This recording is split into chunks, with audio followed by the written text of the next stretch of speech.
राम राम राम हरे हरे, हरे कृष्ण कृष्ण कृष्ण। यस्य प्रसादाद् भगवत् प्रसादो, यस्य प्रसादान्य गति कुतोऽपि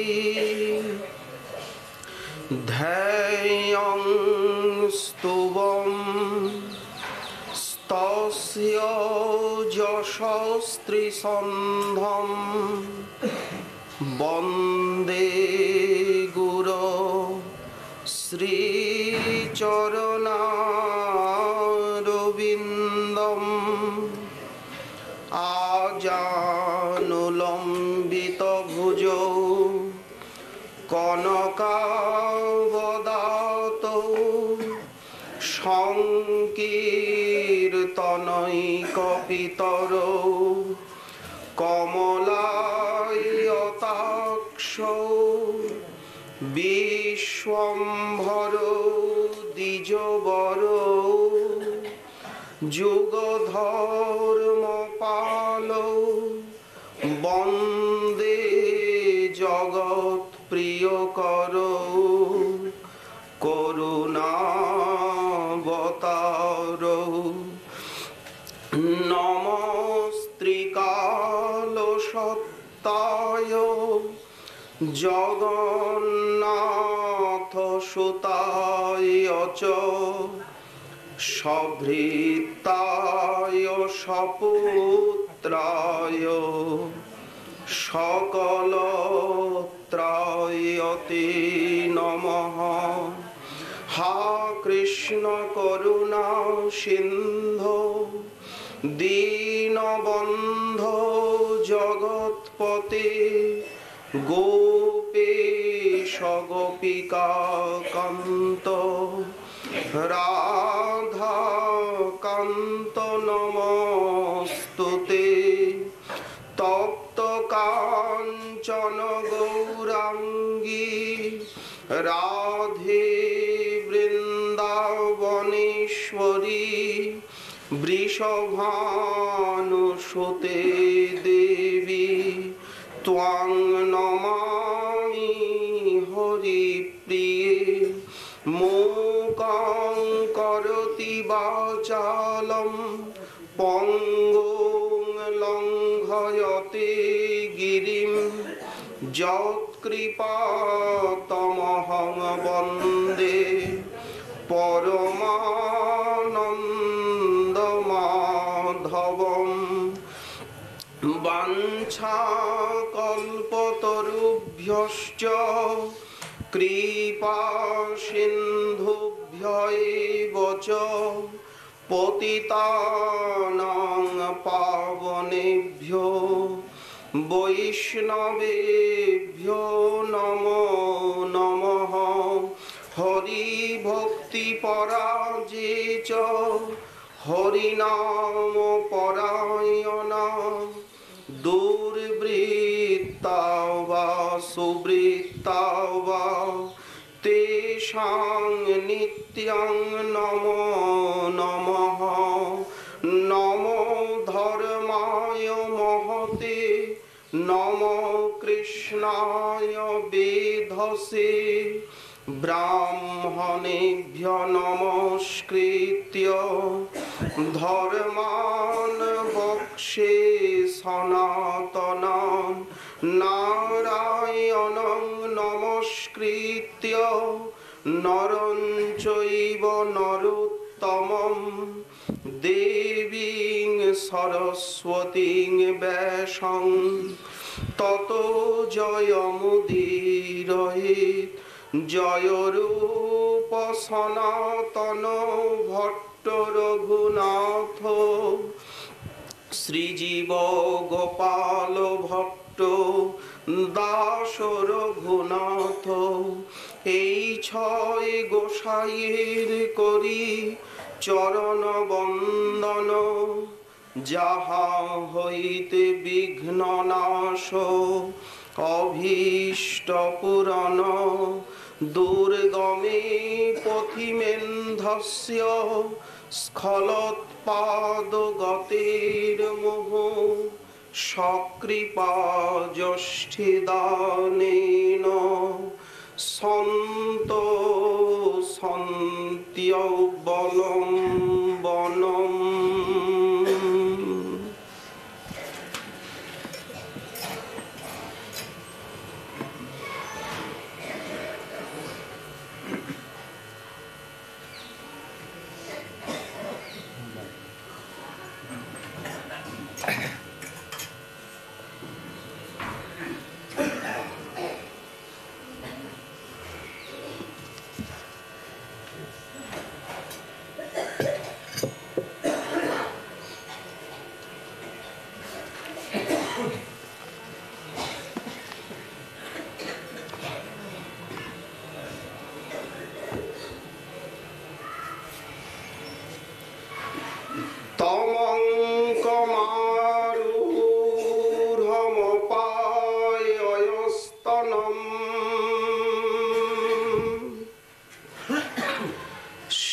স্নেহস্নুতম সস্মিতমীক্ষতি মুখম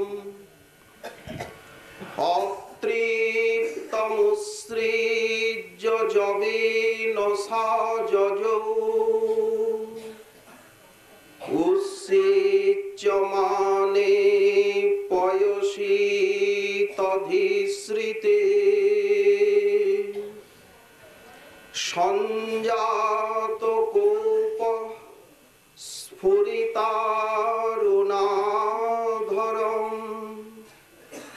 ছন্দস্য দদ্ভির দধিমন্ত ভাজনম ভিত্তামৃষাশ্রু দৃশদস্মনারহ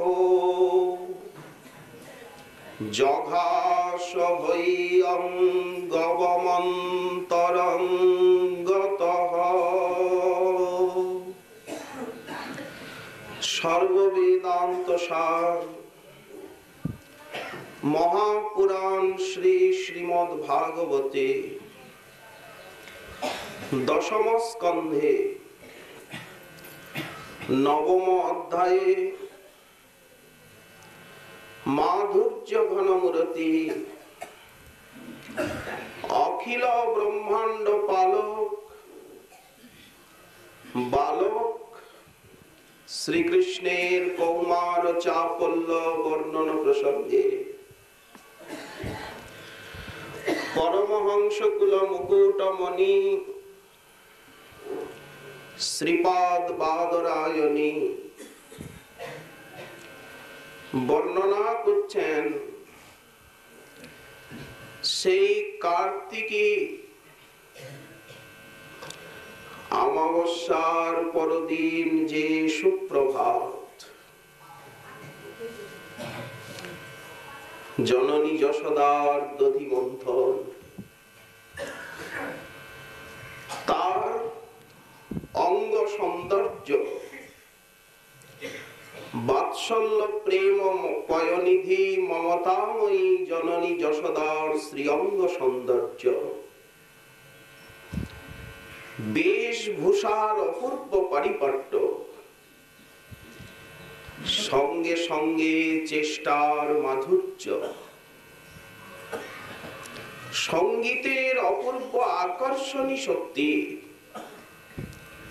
হস্তস্থিত কঙ্কণের কনকন কলনিনাদ, কিঙ্কিনীর কিনিকিনি তান, আর সেই প্রেম দধি মন্থনের ঘর ঘর ধ্বনি, যেন নিরস্বতে দিশাম মঙ্গলম।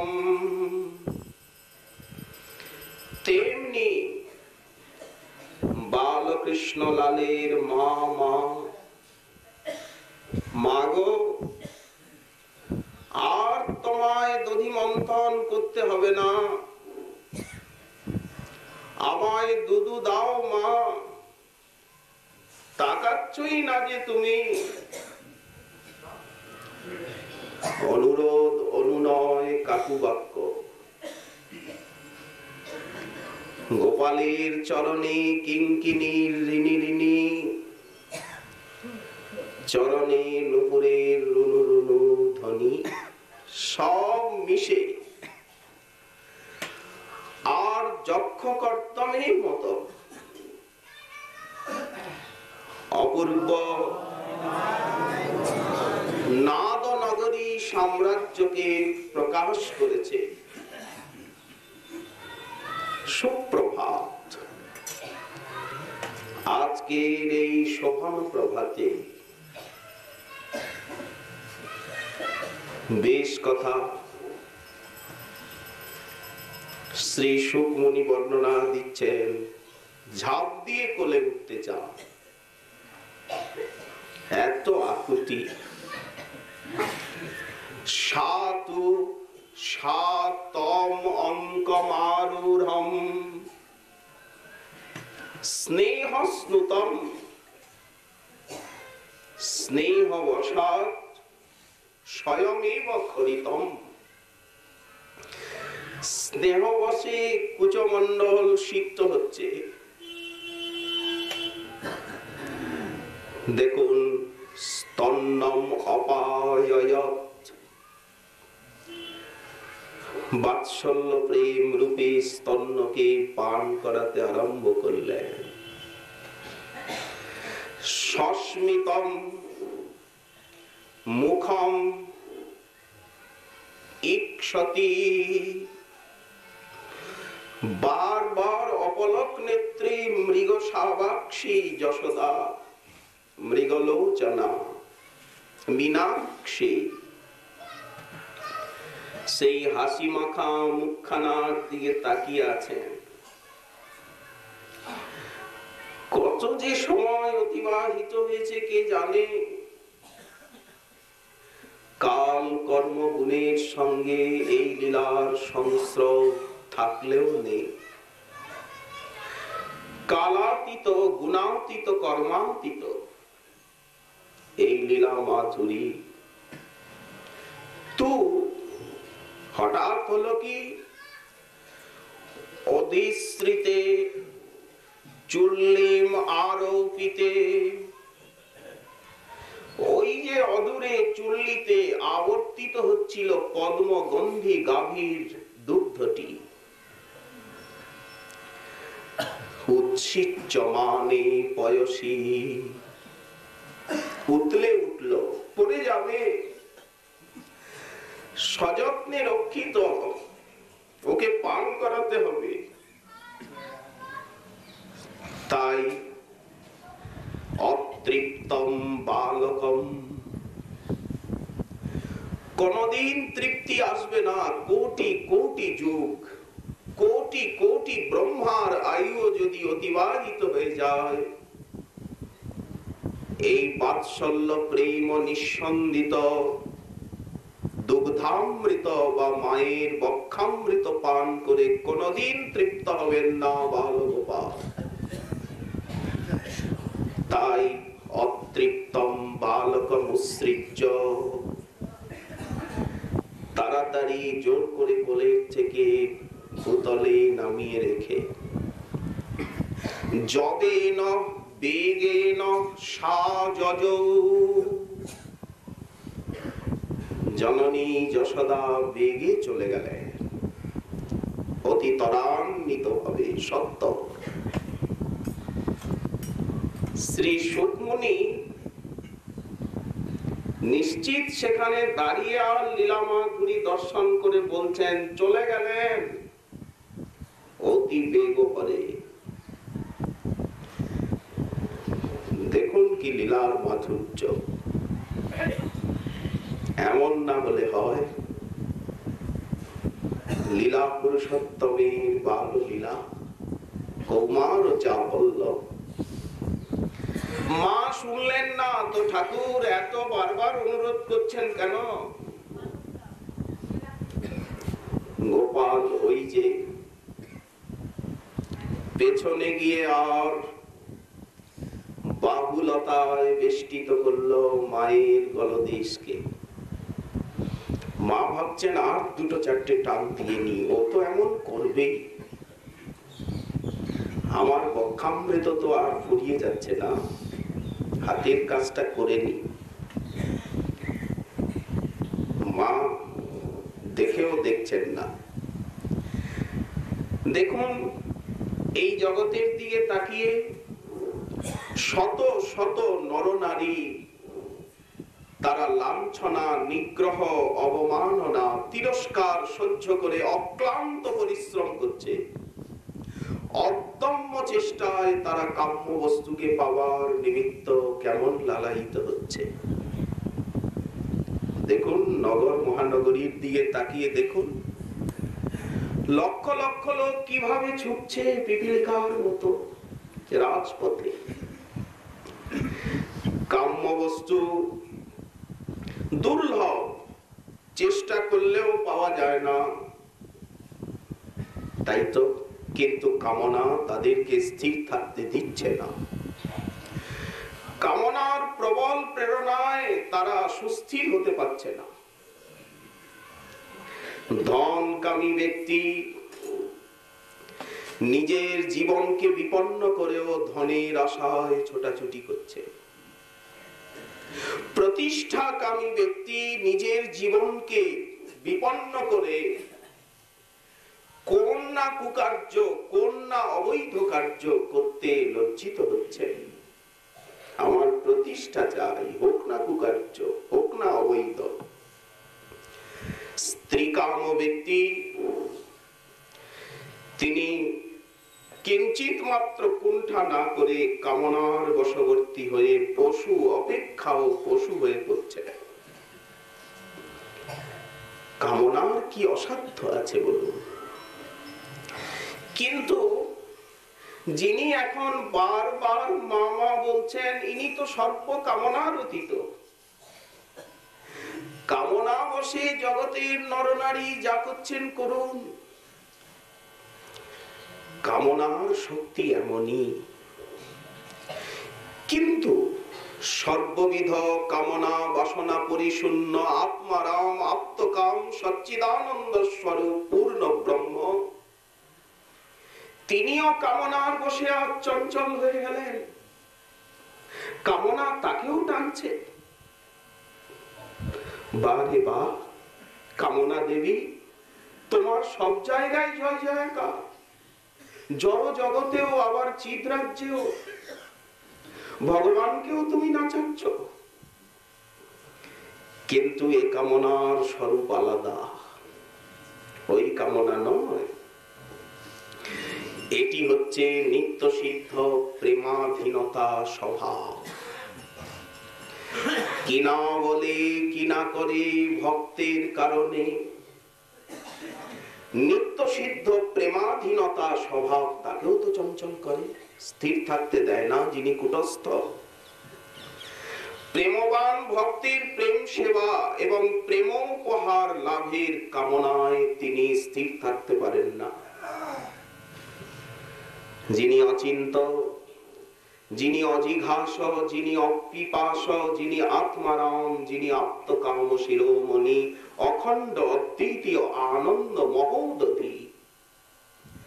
কিন্তু দেখুন, ভক্তের প্রেম উপহারের জন্য কেমন সতৃষ্ণ, কেমন লালসান্বিত। বাৎসল্যবতী মা যশোমতীর স্তনদুগ্ধে কি এতই কামনা যে ঠাকুর স্থির থাকতে পারছেন না? এই কামনার তুলনায় বিষয়ীর বিষয় ভোগের কামনা কতটুকু? তিনি বিভু, তার কামনাও বিভু। বিষয়ী লোক বিষয় কামনায় চঞ্চল হয়, কিন্তু সে কামনা তো এক বিন্দু। সিন্ধুর কামনাও সেই প্রকারই হয়ে থাকে। তাই মা যশোদার যে হৃদয়স্থ বাৎসল্য প্রেমরস হৃদয় ছাপিয়ে আর দুগ্ধ ধারা রূপে কুচাগ্র থেকে নিঃসৃত হচ্ছে।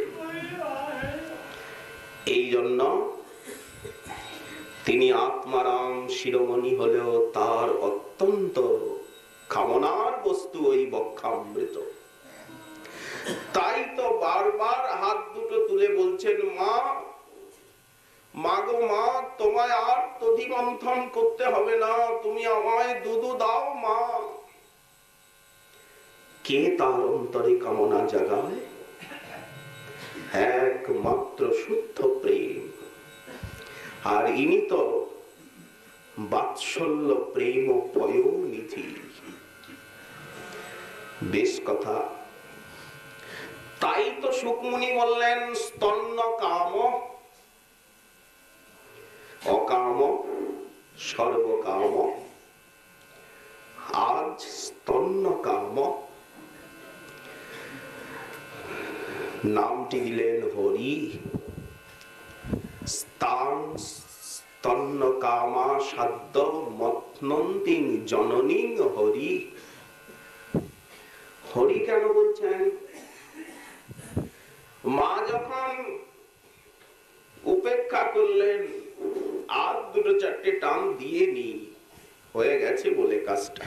আরে ও তো এরকম করবেই। মন্থন দণ্ড গ্রহণেন নিষেধ সামর্থ্যাৎ। কিভাবে মন্থন দণ্ডটা চেপে ধরল? মা আবার টান দিতে গেছেন। মার অন্তরে কৌতূহল জাগলো, কেমন বুদ্ধিমান প্রত্যুৎপন্ন মতি। কি করে বুঝলো যে মন্থন দণ্ডটা চেপে ধরলে আর মন্থন কার্য হয় না? বুঝবে আবার কি, মা এর একটা অংশাংশ ক্ষীর সাগর মন্থন করেছিল, এর অংশাংশ। আপনি তাকে আর বোঝাবেন কি? তেমনি মনোহরনাথ হরি মায়ের মনকে হরণ করলেন সকালবেলা উঠেই অপূর্ব বাল্য প্রচেষ্টায়। তাই হরি শ্রীল সনাতন গোস্বামী চরণ বলছেন, বাম হস্তে যশোদার গলা জড়িয়ে ধরে দক্ষিণ হস্তে চিবুকটা ধরেছেন। মা তাকাও না, চিবুকটা পেছনের থেকে তো। মায়ের চিবুক ধরে আর টানছে। নিজের মুখের দিকে মায়ের মুখখানা সরিয়ে এনে বলছেন, মাগো, আর দধি মন্থন করতে হবে না, তুমি আমায় একটু কোলে করো মা, কোলে নাও। ও মা, আমি অনেকক্ষণ তোমার কোলে উঠি না, বড় ক্ষুধা লেগেছে। দেখুন বাল্য প্রচেষ্টা। আমাকে একটু স্তন্য পান করাও মা। দেখুন, বাল গোপালের মুখে এই কথা শুনে যশোদার সেই প্রেমরসে ভরপুর হৃদয় দ্রবীভূত হয়ে গেল।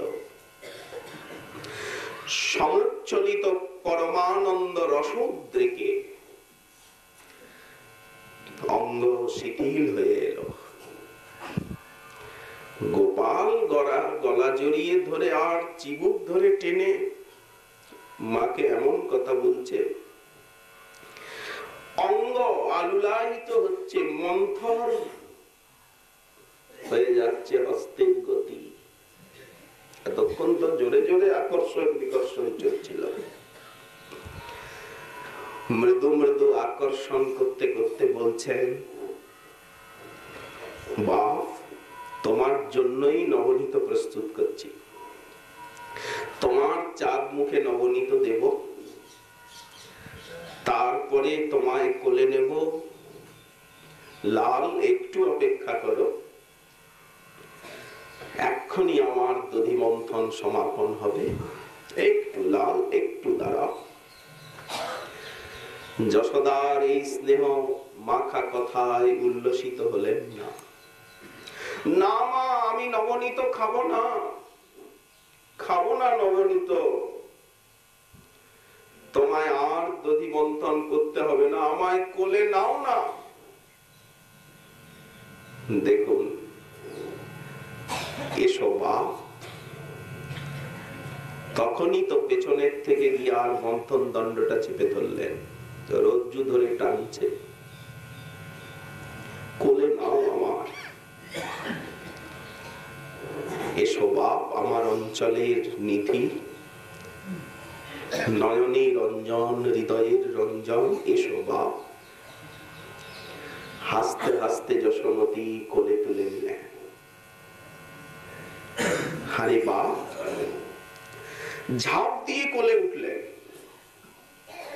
তম অঙ্ক মারুঢ়ম, কি আছে মায়ের কোলে,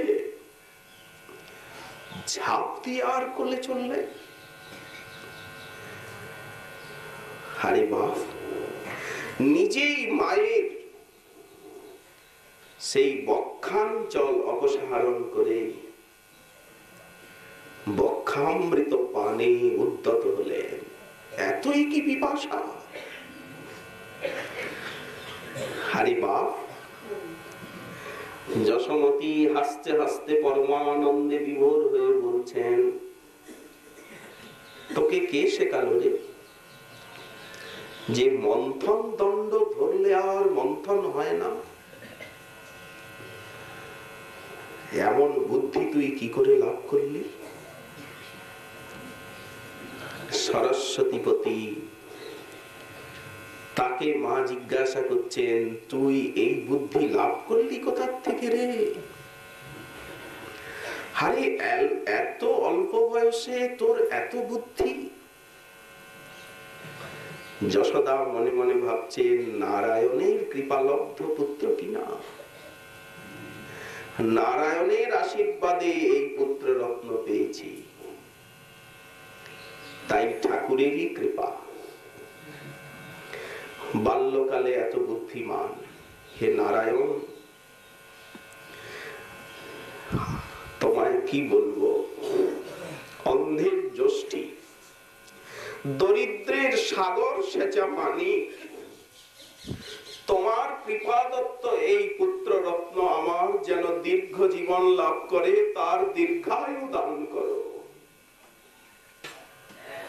দেখুন মা নারায়ণের কাছে জানাচ্ছে। যশোদা একটু আনমনা হয়ে গেলেন, ওই যে নারায়ণের কৃপার কথা মনে হয়েছে। এমন সময়, ঠিক এমন সময়তেই মা অন্যমনস্ক হয়ে গেছেন, এখনো কোলে নেননি, তখনই মন্থন দণ্ডটা চেপে ধরেছিলেন। গৃহীত্বা দধি মন্থানম মাতু প্রীতিম আবহন, মা আমার কিছুই ভালো লাগে না, তুমি আমায় কোলে করো। তখনই মা মন্থন রজ্জুটা হাতের থেকে ফেলে দিলেন, দুই হস্ত প্রসারিত করল, কোলে ঝাঁপ দিয়ে পড়ল, নিজেই কুচাগ্রে মুখ যোজনা করে আর পান করছে স্তন্যামৃত। কেমন আসক্তির সঙ্গে! দেখুন আনন্দ ঘন বিগ্রহ যশোদানন্দন পরমানন্দে আজ বক্ষামৃত পান করছেন, বিভোর, দৃষ্টান্ত নেই। ঠিক যেমন নব জলধর শ্যামলাঙ্গী যশোদার ক্রোড়ে কৃষ্ণের এই স্তন্যপান লীলা কার সঙ্গে তুলনা দেবেন? শ্রাবণ মাসের যে অবিরল ধারায় যখন বর্ষা হতে থাকে, তখন সেই অবিরল ধারাবর্ষী মেঘের কোলে যেমন চাতক ঊর্ধ্বগামী হয়ে আর মেঘ মুক্ত শীতল জল পান করতে থাকে, ঠিক আজ সেই প্রকার বর্ষাকালীন অবিরল ধারাবর্ষী মেঘের কোলে যেন কৃষ্ণ চাতক উদ্গ্রীব হয়ে আর সেই বক্ষামৃত পান করতে করতে গ্রীষ্মকালীন নিদারুণ পিপাসার শান্তি করছে। এই লীলা সুখমুনি এত প্রাণস্পর্শী ভাষায় কেন বর্ণনা করছেন? না, এই যে ব্রজের নির্মল রাগ পরিপাটি, ব্রজের নির্মল রাগ শুনি ভক্তগণ এই রাগাত্মিকা ভক্তির কথা শ্রবণ করে এই কপি যে তাকে স্বয়ং ভগবত তার আসনে প্রতিষ্ঠিত করেছে, কোপ যদি না হয়, লোল্য যদি না হয়, স্বয়ং ভগবান হতে পারেন না।